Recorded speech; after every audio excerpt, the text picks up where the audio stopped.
I know you're tired of hearing all the same tips in these how to change your life videos. Write to-do list, work out more, eat healthier, get more sleep, but they only really focus on the surface level tasks that are great for a little bit of motivation in the moment. But as soon as that video ends, we go straight back to exactly the same way we've been living for the last 3 years. It's time to stop consuming all this content, just hoping that tomorrow we'll suddenly wake up in our dream life and start actually learning about how to build and implement the systems that are guaranteed to get us there. If you genuinely want to change your life, but you can't be bothered to stop and listen to what I'm about to say for more than 5 minutes, then you obviously don't want it bad enough.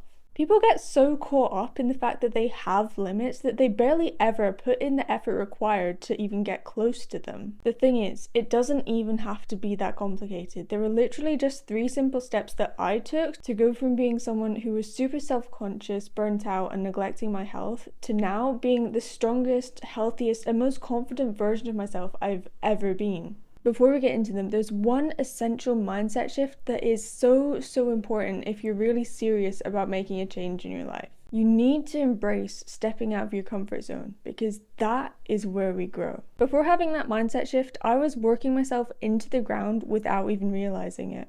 I was locked in a little bubble of work that I felt familiar with and was avoiding going to the gym or skipping out on social events and really just stuck in a massive rut. But I kid you not, as soon as I started stepping out of my comfort zone and implementing these 3 steps, I saw massive change. So much so that I don't even recognize the version of myself that I was 2 years ago. Step 1, build systems that will help you prioritize your health. You can have fame, you can have wealth, you can have relationships, you can have your dream career, but you can't have any of it to the full if you don't have your health. If you lose your job but you still have your health, then you can find a new job. If you lose your health and you still have that job, then you might not even have the capacity to be able to do the job, let alone earn money to provide for your family, look after yourself and your dog, and still have hobbies or a social life. That's one of the main reasons why I focus so much on helping you become your best self through my content. Because as soon as I realized that all the hard work I was putting in at university would probably go to waste if I didn't start prioritizing my health,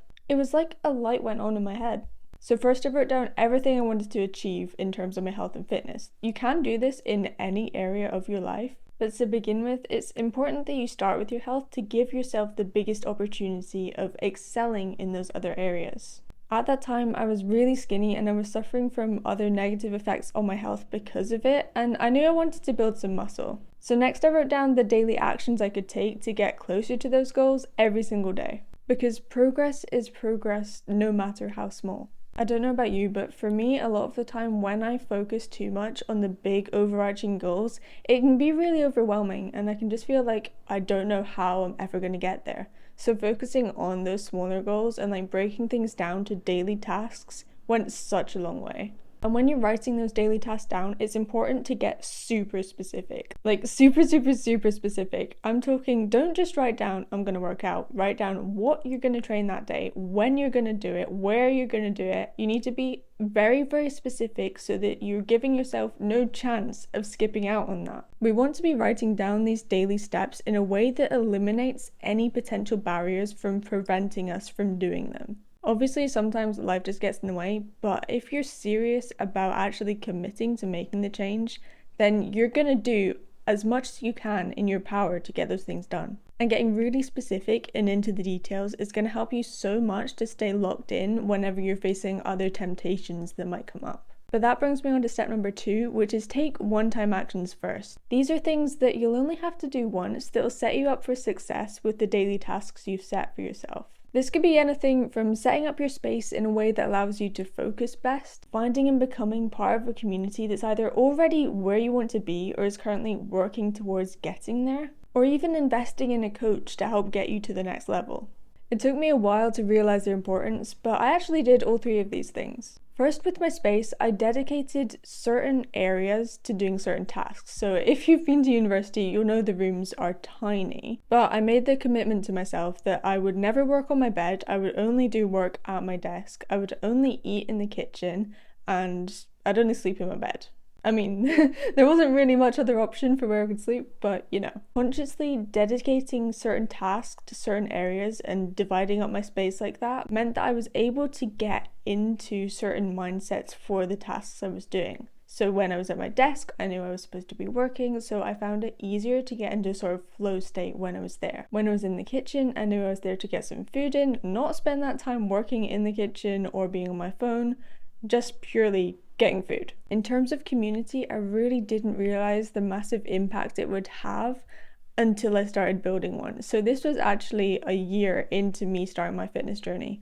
I started building my community on Instagram, and it's just a really positive place. Like, on the most part, the people who follow that account, we've just become a little bit of a gym family, and it's so cute. But I didn't realize how powerful that was when I started, because I didn't really know about it. And it was only a bit later on that I actually got a coach. And honestly, having a coach in your life can take you to new levels that you can't even imagine that you're ever going to be able to reach. But all of the plans you've set for yourself using steps 1 and 2 are going to fall apart if you don't use step 3. And step 3 is really your main system for taking action, and I like to call it the 10-30-90 method. First, you're going to test for 10. So you're going to take the daily tasks that you set for yourself and you're going to commit to them 100% for just 10 days. Because chances are, if you can commit 100% without falling off for just 10 days, then you can commit for a lot longer. At the end of the 10 days, you have 2 options: pivot or double down. Looking back, I definitely took some of the daily actions a bit too far, as in one of the things I wrote down was go to the gym every day. This wasn't sustainable for me, both physically because my body couldn't actually recover from that amount of training, and mentally because I felt guilty if I ended up skipping a day. So for that reason, whenever I'm doing this step now, I like to focus more on a combination of daily and weekly actions to sort of make it more of a realistic plan. So at the end of the 10 days, as soon as I realized that working out every day wasn't sustainable, I pivoted my approach to training. So that was one thing I had to pivot, but one thing that I actually doubled down on was that I'd started to see some progress in terms of weight gain. So I'd been committing to the daily action of setting aside time to actually make sure that I was fitting in at least 5 to 6 meals or snacks per day. And this was pretty hard considering how busy my schedule was, but I doubled down on this by meal prepping. So instead of having to cook loads of meals every single day, on one night a week, I dedicated an hour or so to cooking a week's worth of meals. This literally saved me, like 6 to 8 hours per week. And it meant that I got my food in and I was able to take those daily steps towards my goal.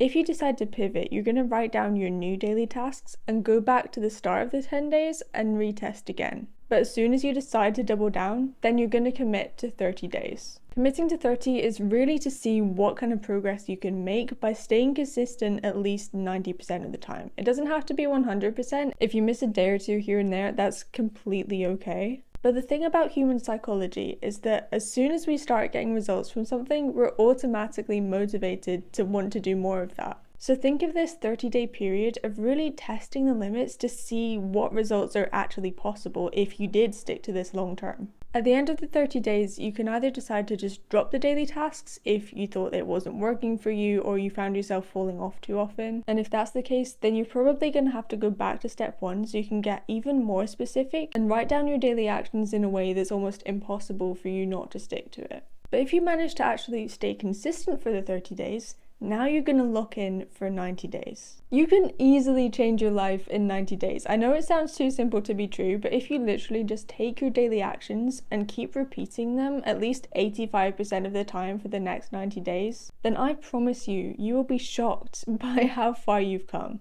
As humans, we always tend to overcomplicate things, but changing your life can be super simple.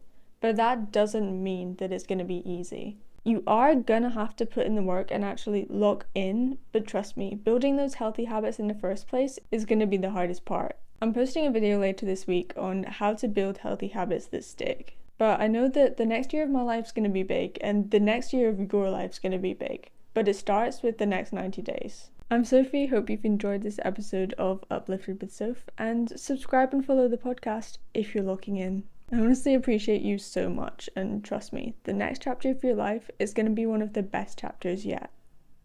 See you there.